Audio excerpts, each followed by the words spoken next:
Olá, alunos de redes de computadores. Vamos então prosseguir nas videoaulas. E na videoaula anterior, nós vimos a questão dos provedores de internet e as suas interconexões, né?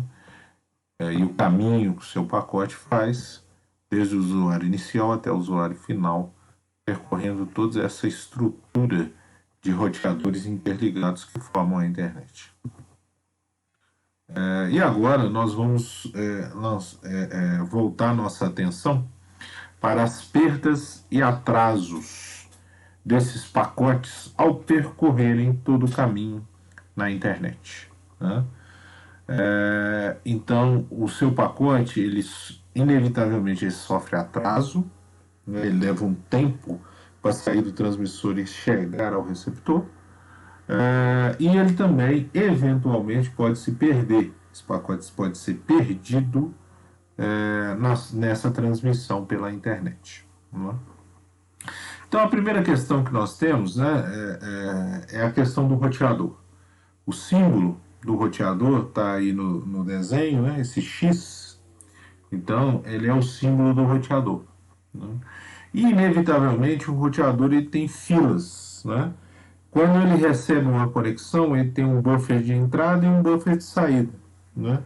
Então, todos os pacotes que chegam ao roteador são armazenados nessa fila de entrada, nesse buffer de entrada. E todos os pacotes que são transmitidos para frente também são inseridos nessa fila, nesse buffer de transmissão, né?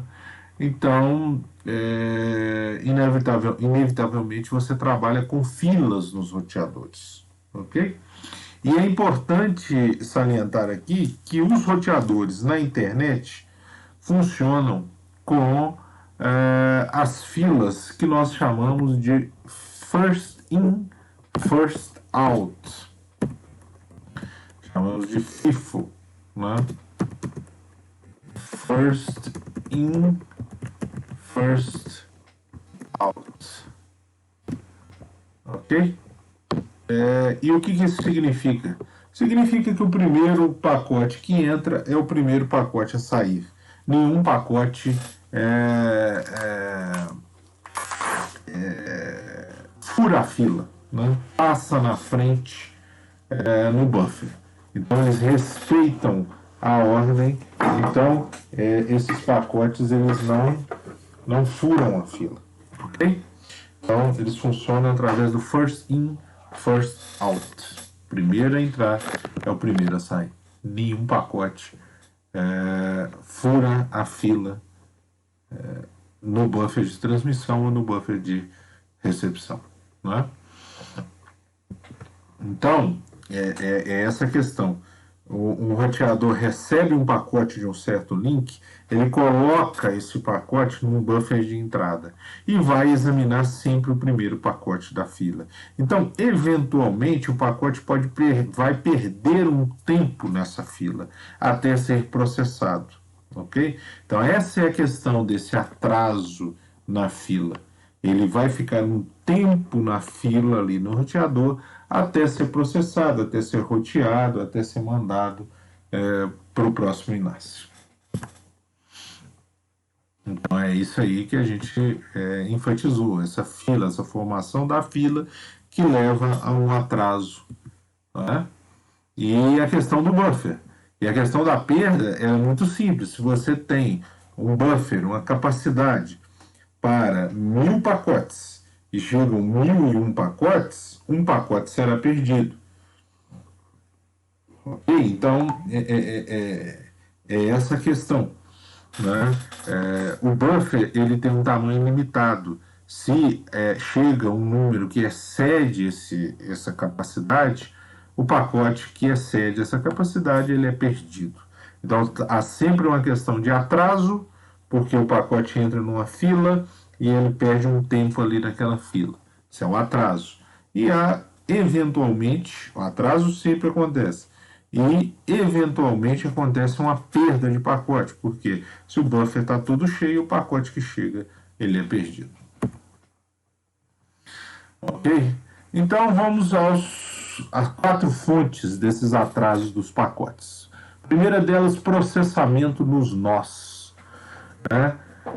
Por quê? Porque o roteador tem que fazer as funções que são da alçada dele, que são da responsabilidade dele. Então o roteador tem que fazer roteamento, eventualmente ele tem que fazer controle de fluxo, controle de erro. Então, tudo isso leva tempo, não é? Para se rodar um algoritmo de roteamento, para verificar em qual link ele vai soltar o pacote, né?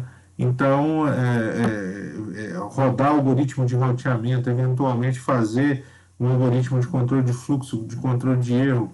Então, isso demanda tempo, né? E isso é esse tempo que a gente chama de processamento nos nós, esse número 1 aí, ok? Há também um tempo de fila, né? Que a gente já mencionou no slide anterior. É um tempo de espera, né? Na fila.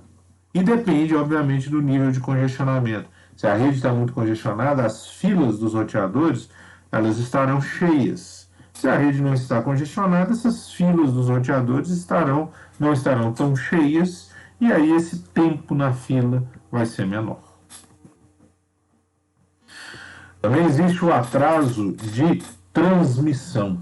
O atraso de transmissão é o tempo que a rede leva para injetar os pacotes na rede. Tá? Então, esse tempo que a rede leva para injetar os pacotes na rede, a gente chama de atraso de transmissão. E como é que ele pode ser calculado?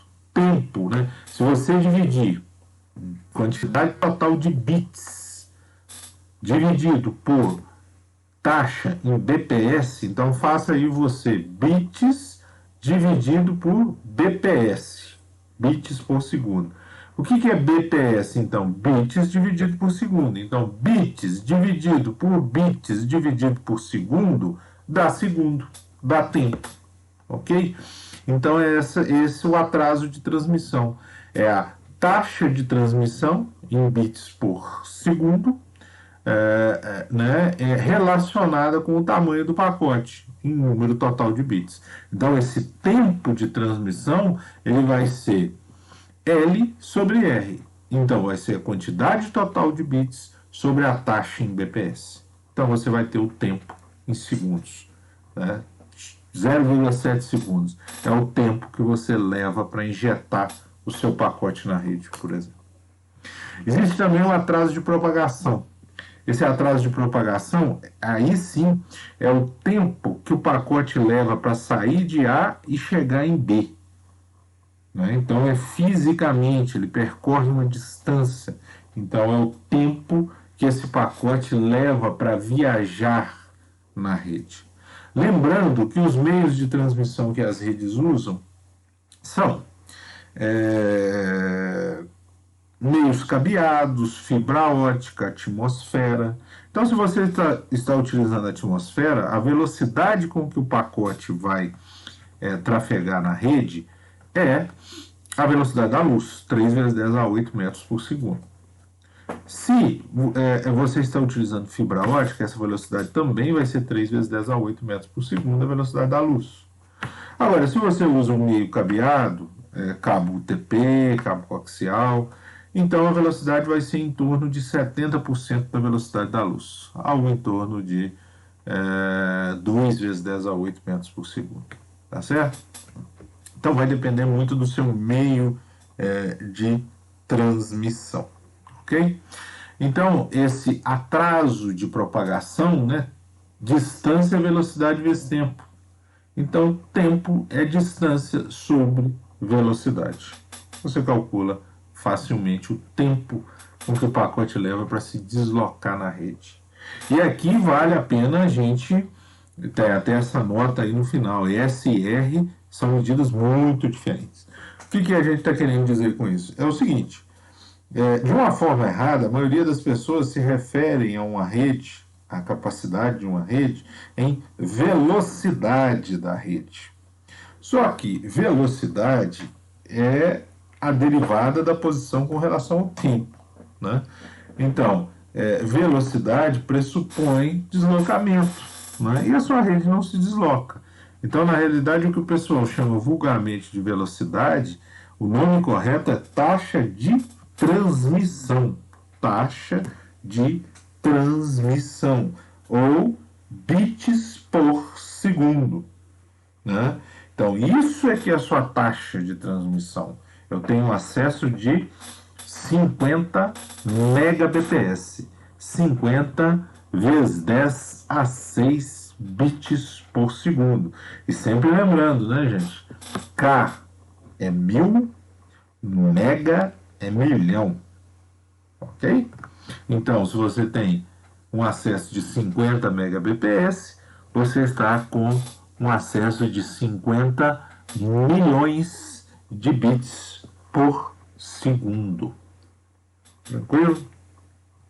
E é o que a gente está enfatizando. Uma coisa é taxa de transmissão, bits por segundo. Outra coisa é velocidade. Velocidade é metros por segundo, é deslocamento. Tá? Então tem essa questão que vulgarmente o pessoal fala errado. Fala, eu tenho um acesso de velocidade de 50 megabps. Não, eu tenho um acesso com a taxa de 50 megabps. Ok? Então vamos continuar. Então, o atraso em cada nó da rede, ele pode ser descrito como um atraso de processamento, ok? Processamento no nó, no roteador, né?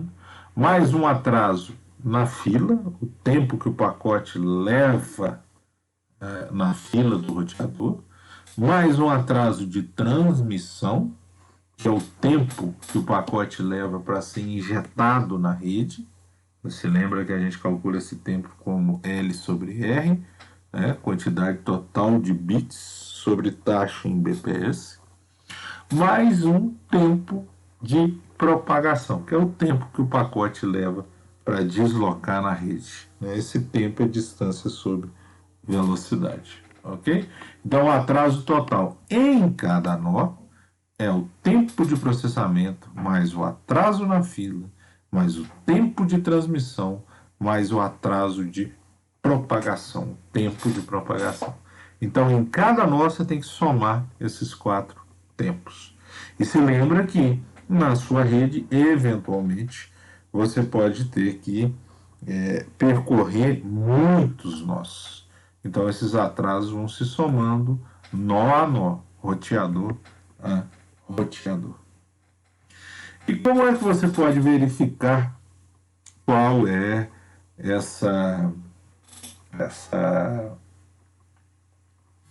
sequência de roteadores, essa sequência de nós que o seu pacote percorre na internet? Okay? Então, uma forma é usar o programa, o comando, perdão, traceroute. Né? Depende, no Windows, no Linux, né? traceRT, traceroute, então vai depender. Mas esse comando, na realidade, o que ele faz? Ele usa uma característica do IP, né? Que é o que nós chamamos de campo TTL, Time to Live, campo TTL. Então, o que significa esse campo TTL no protocolo IP? Ele significa o seguinte, quantos hops ou quantos saltos o seu pacote vai dar dentro da rede. Então, em quantos roteadores ele pode passar, quantos roteadores ele pode saltar para chegar ao seu destino. Né? Então, se o seu TTL é igual a 128, significa que o seu pacote pode, no máximo, passar por 128 roteadores. Ele pode dar 128 hops, 128 saltos, hops com H, né? H-O-P, hop, ok? Então, o comando traceroute usa esse campo do pacote IP, esse campo TTL, né? E por que existe esse campo TTL? Porque, eventualmente, um pacote pode ser roteado de forma errada e ficar vagando na rede sem atingir o receptor, sem chegar ao receptor. Nós chamamos esses pacotes de pacotes zumbi, né? Eles ficam ali trafegando na rede por ineficiência do roteamento e não chega ao receptor. E esses pacotes são muito ruins para a rede, porque eles ficam ali ocupando a rede e não chegam em momento nenhum ao receptor, tem dificuldades muito grandes de chegar ao receptor. Então, esse campo TTL sendo setado, né, você evita que esses pacotes fiquem vagando na rede indefinidamente. Então, se você coloca o TTL igual a 64, depois de 64 roteadores, o pacote ele é descartado. Quando ele passa no roteador 64, o, o pacote ele é descartado. E volta uma mensagem para o transmissor falando, ó, eu sou o roteador tal, né? Meu nome é roteador tal, e eu descartei o seu pacote porque ele chegou aqui com TTL igual a zero, né? Então, recapitulando, o pacote vai trafegando pela internet, a cada roteador que ele vai passando, esse campo TTL vai sendo decrementado. Então, se ele lá no transmissor o TTL era igual a 64, ele passa pelo primeiro roteador, o TTL passa para 63. Passa para outro roteador, passa para 62. Passa para outro, 61. Até chegar em zero. No momento que o TTL chegar em zero, o pacote ele é descartado e uma mensagem de erro é retornada ao transmissor falando, ó, eu sou o roteador tal, de nome tal, e o seu pacote foi descartado por mim, aqui com o TTL igual a zero. Ok? Então, esse programa Traceroute ou TraceRT, dependendo do sistema operacional que você usa, na realidade, ele usa esse TTL, não é? Então, o que acontece? O transmissor solta 3 pacotes com TTL igual a 1. Olha, veja bem, está aí no desenho. Com TTL igual a 1, chega no primeiro roteador, TTL é decrementado, passa para zero, o pacote é descartado e volta uma mensagem de erro para o transmissor falando, eu sou o roteador tal, né? Inclusive dá o tempo que se levou nessa operação, né? Então, o transmissor fica sabendo qual que é o primeiro roteador que ele passou. Só que o transmissor também solta 3 pacotes com TTL igual a 2. Então ele passa pelo primeiro roteador, chega no segundo, passa pelo primeiro, é decrementado o TTL, né, de 2 passa para 1, chega no segundo roteador, o TTL de 1 passa para 0, é decrementado e é descartado. E volta uma mensagem de erro para o transmissor falando, ó, eu sou o roteador com endereço IP tal, né, e eu descartei o seu pacote. E isso é feito para vários valores de TTL. Né? Então, com isso, você consegue recompor a rota que os seus pacotes seguiram na internet. Okay? Então, essa tela aí é um exemplo de utilização do comando traceroute, traceRT, né? Com esse endereço, gaia.cs.1.edu, né? Até o endereço www.eurocom.fr. Ok? Então, a linha 1, 2, 3, 4, 5 são os roteadores por onde os pacotes chegaram. E os tempos do RTT, do Round Trip Time, do tempo que se levou para o pacote ir e voltar. Então, nós temos os roteadores e o tempo que se levou para o pacote ir e voltar. Né? O nome do roteador, o endereço, o nome do roteador, o endereço IP desse roteador e o tempo desses 3 pacotes que eles levaram para chegar a esses roteadores. Ok? Então, com isso, você consegue recompor a rota que os seus pacotes levaram que os seus pacotes seguiram na internet, né? Então, no caso dessa transmissão, o primeiro roteador foi o 128, 119, 240, 254. O segundo roteador foi o 128, 119, 3, 145. O terceiro roteador foi o da linha 3, depois o quarto foi o da linha 4 e assim por diante. Vocês verificam que os tempos estão aumentando, né? Por quê? Porque você está se afastando do transmissor. E também é interessante perceber que da linha 7 para a linha 8 houve um aumento muito grande dos tempos, né? De RTT, de viagem do pacote indo e voltando. E isso provavelmente se deve devido a um link, um enlace transoceânico, né? Você tem continentes e aí o seu pacote sai de um continente e chega ao outro. Então, esse tempo aumenta muito quando você tem enlaces transoceânicos. Ok?